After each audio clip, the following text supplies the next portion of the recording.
चलिए,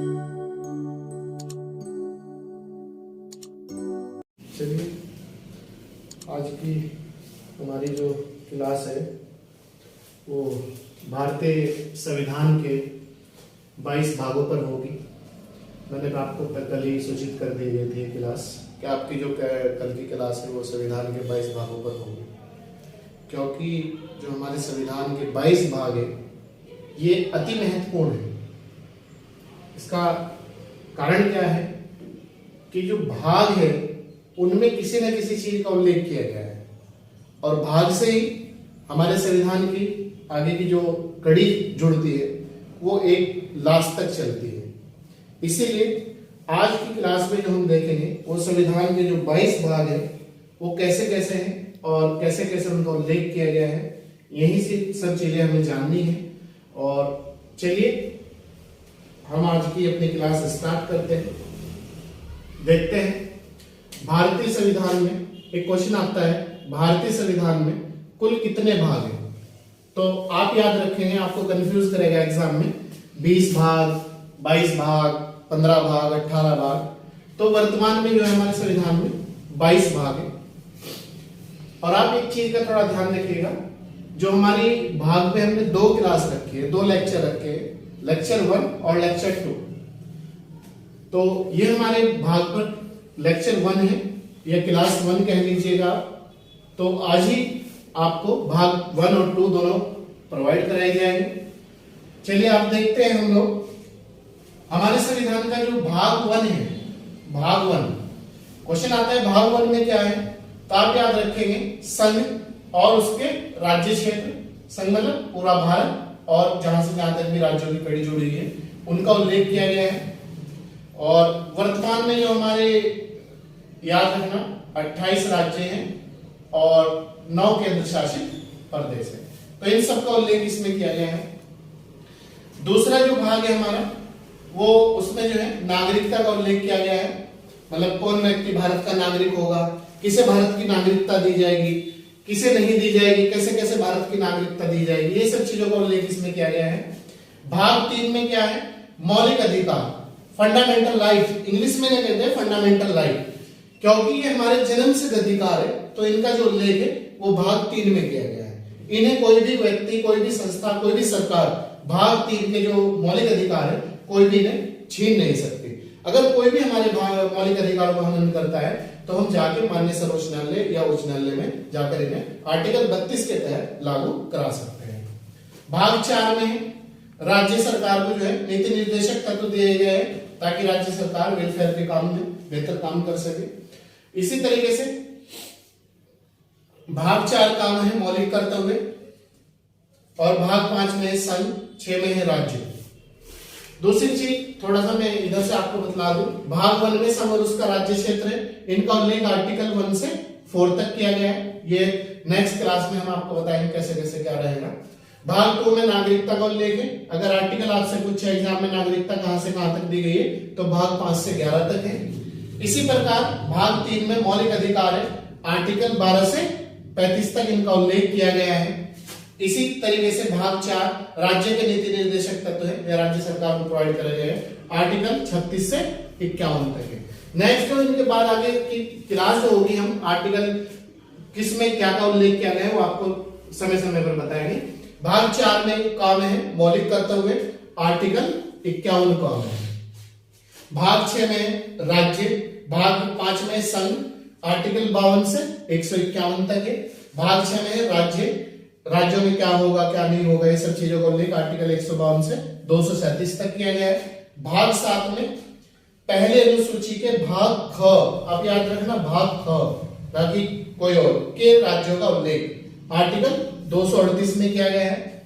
इसी तरीके से भाग 8 में संघ और उसके राज्य क्षेत्र, आर्टिकल 239 से 242 तक उल्लेख किया गया है। इसी तरीके से भाग 9 नेक्स्ट क्लास में भी होगा और भाग 9 अति महत्वपूर्ण है, हर बार एग्जाम में रहता है हमारा क्वेश्चन। इसमें पंचायती राज मतलब जो ग्रामीण प्रशासन है, शासन प्रशासन है, उसका उल्लेख किया गया है। ग्राम पंचायतों का गठन कौन करेगा, कैसे कैसे होगा, कितने आयु का प्रधान चुना जाएगा, कौन प्रधान बनने के लिए योग्य होगा, कौन उसका उसे वोट करेगा, ये सब चीजों को उल्लेख आर्टिकल 243 क से, याद रखना आप, 243 क से लेकर 243 अण तक, तो क और अण याद रखना है आपको, ठीक है। भाग 9 में है आपका, भाग 9 क नगर पालिका है। नगर पालिका मतलब शहरी प्रशासन, तो शहरी प्रशासन का जो लेके भाग 9 क में है। अब शहरी प्रशासन में क्वेश्चन ये उठता है एग्जाम में, क्या क्या आता है, तो शहरी प्रशासन में आपका नगर पंचायत, नगर पालिका परिषद या नगर पालिका है, और एक आता है नगर निगम। ये आपका भाग 9 क में नगर पालिका शहरी प्रशासन का उल्लेख किया गया है। और इनका आर्टिकल आप याद रखना, आर्टिकल बार बार पूछा जाता है एग्जाम में, 243 त से लेकर 243 य और छ तक, तो य और छ याद रखना, 243 त से य और छ तक। नेक्स्ट हमारा भाग है भाग 9 ख, तो आप याद रखना 9 ख में जो है सहकारी समितियां हैं, जो मिली जुली सहकारी समिति होती है, काम करती है मिलजुल कर संघ के साथ, तो उनको लेके सहकारी समितियों का।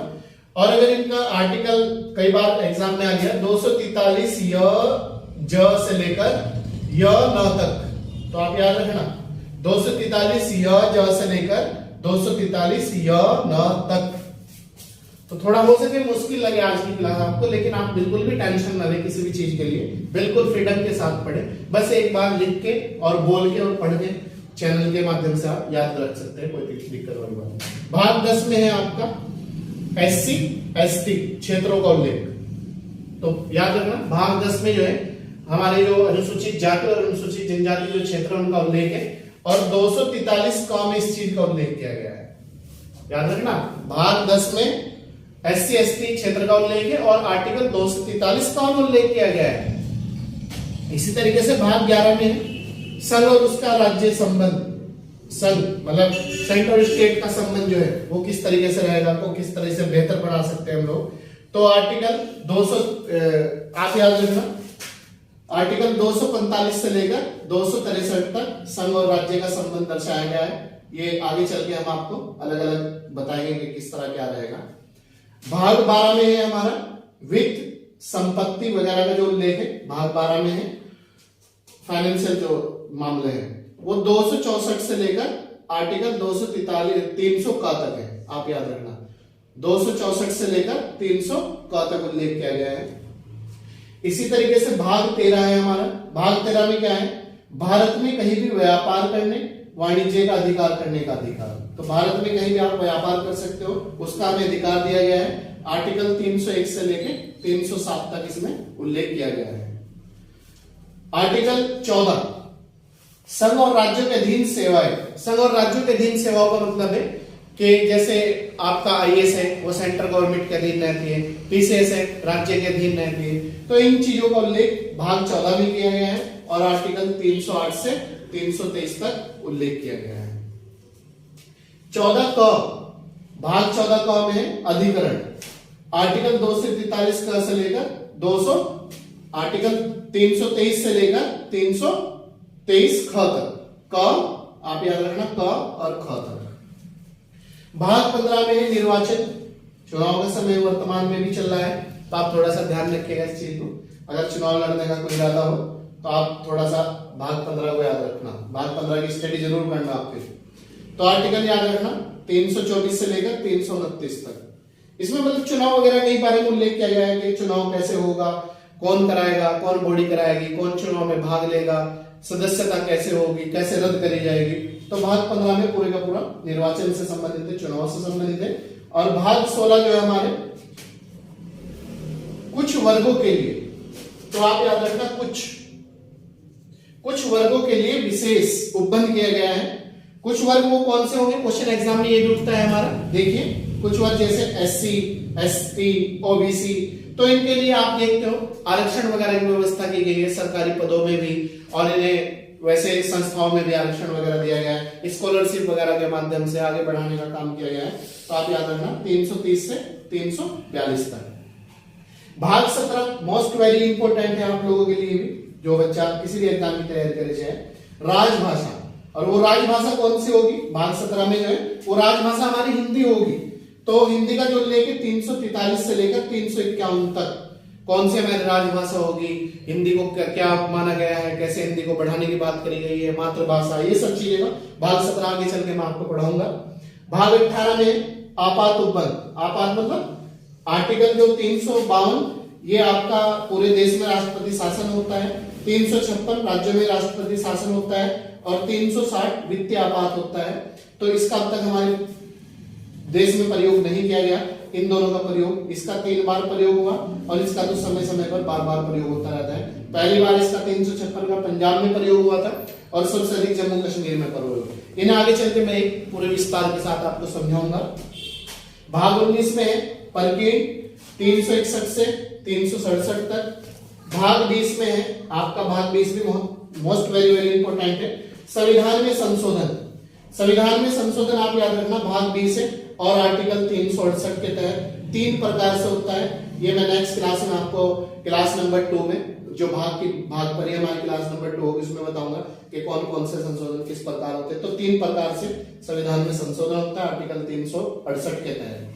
भाग 21 है हमारा अस्थायी संक्रमणकालीन विशेष उपबंध 369 से 392 तक। इसी में जो हमारे जम्मू कश्मीर को विशेष राज्य का दर्जा दिया गया था और वर्तमान में जो खत्म किया गया है वो दर्जा उससे 370 आर्टिकल इसी से संबंधित है, वो भाग 21 से।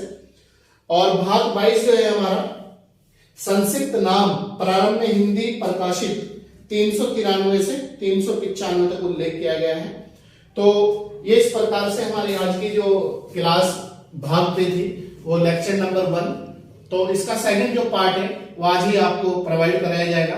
तो आप भाग 1 क्लास नंबर 1 और क्लास नंबर 2 दोनों को एक साथ मिलकर और लिखकर पढ़ सकते हो, जो आपको किसी भी एग्जाम के लिए आईएएस से लेके छोटे मोटे जितने भी एग्जाम है, वो चाहे कोई स्टेट लेवल का कोई भी एग्जाम रहा हो, चाहे सीटेट का रहा हो, यूपीटेट का रहा हो, XYZ जितने भी आपके एग्जाम है उन सब में आपको आज की क्लास पूरी हेल्प करेगी और हमें उम्मीद है आप बेहतर प्रकार से उसका रिजल्ट भी पाएंगे।